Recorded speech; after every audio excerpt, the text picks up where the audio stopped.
Hello everyone, my name is Shannon Coretta, and today I'll be discussing a chapter from the book, Bring It to Class, Unpacking Pop Culture in Literacy Learning.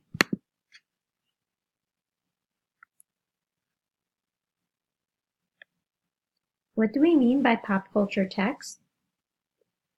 When you use a pop culture text, you negotiate between assigned and accepted meanings. This can be described by the term production and use. Basically, this means everyone that reads a pop culture text will have a different background and will cause them to interpret a different meaning from the text. No two students will accept or take up an assigned meaning in the same way. Text no longer refers to just print-based information. Today's adolescents have grown up with anytime, anywhere access to text that move beyond print. Today there are many screens that inundate us with information. Screens at the airport, subway, grocery store, even our cell phones. This just doesn't include information we read, but also images, animated cartoons, and dance recitals. Yes, dance recitals can also be included because if a written, spoken, or performed message is available for people to negotiate its meaning, then it's a text. What interests you and your students in pop culture? Pop Culture Bag Activity is an activity that can provide a way for students and teachers to connect in a number of ways. It provides an intergenerational commonality, it connects to identities and affinities, provides better understanding of personal reason for text uses. It's kind of similar to show and tell, and it also provides an opportunity for appropriateness. For example, if I were to have my own bag, in it I would have 5 books. First book would be Harry Potter. Second book would be Lord of the Rings. Third one would be Twilight. The next one would be Catching Fire from the Hunger Games. And the last one would be The Maze Runner. Based on my 5 selections, my students can see that I love science fiction books. Now they can learn a little bit more about me and maybe relate to me.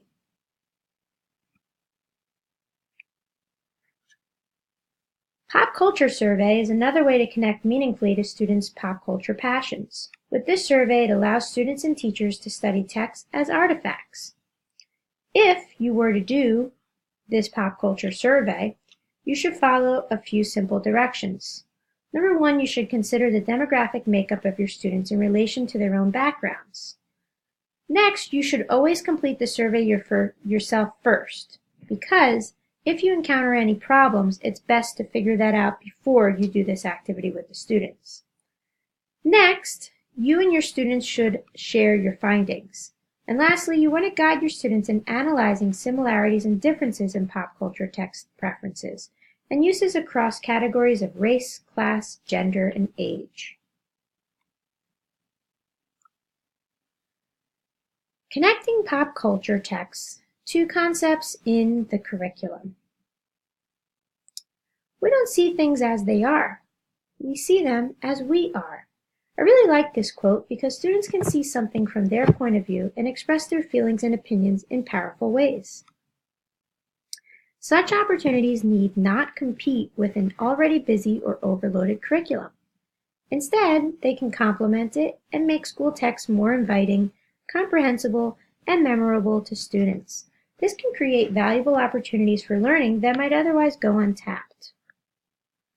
And lastly, we have research supports educators' interest in connecting pop culture text to curricular concepts. I can attest to this. Last year, I used song lyrics in a poetry lesson. When I first told students we were going to work on poetry, I got a bunch of moans and groans. But then I told them we were going to incorporate popular songs that they listened to, and it got them extremely excited and thrilled to learn. They didn't want to stop working on it. They wanted to continue doing it the next day and the day after. It became one of our most popular lessons. How does multimodality figure in? Well, multimodality. It's a way of thinking that holds text production and audience consumption accountable for various affordances and limitations of each mode. It's a new concept on the 21st century, meaning there are other modes of communicating besides reading, writing, and speaking. There are sounds, images, icons, gestures, and performances. With a multimedia text, different modes work together, each one complementing the other for the purpose of adding depth and richness to otherwise one-sided text. This broadens the base of students' textual experiences. It also focuses students' attention on how different texts inform or reference each other. The term for this is intertextuality. This is a word that Julia Kristevia is accredited with coining. According to her, any text is the absorption and transformation of another.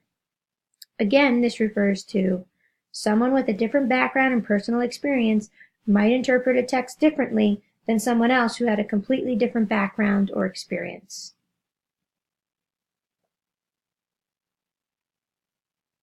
Challenges to using pop culture texts in school. Well, there's censorship. The teacher and the school have to determine what's appropriate and what's not appropriate. Another concern is plagiarism. Plagiarism is always a concern. Copying words, sounds, and images can always bring up issues of fair use. Also, if you're going to incorporate fan fictions into your curriculum, this can have an effect on people's creativity in cutting, remixing, and pasting original texts. For example, if you were not familiar with Harry Potter, but you asked your students to come up with an original science fiction story, and they copied and pasted certain aspects of Harry Potter into their story, you wouldn't necessarily know that that was plagiarized because you weren't familiar with Harry Potter. So you really have to be careful when doing that type of a lesson. Also, another challenge you might face is with English language learners. They might have difficulty making connections to the text because English will be their second language. Now, I use many references for this chapter. Here they are. And I would like to say, overall, I found the chapter to be very informative and helpful. I especially enjoyed the section on the pop culture survey and the pop culture bag activity. I will definitely be incorporating those into my classroom. Thank you.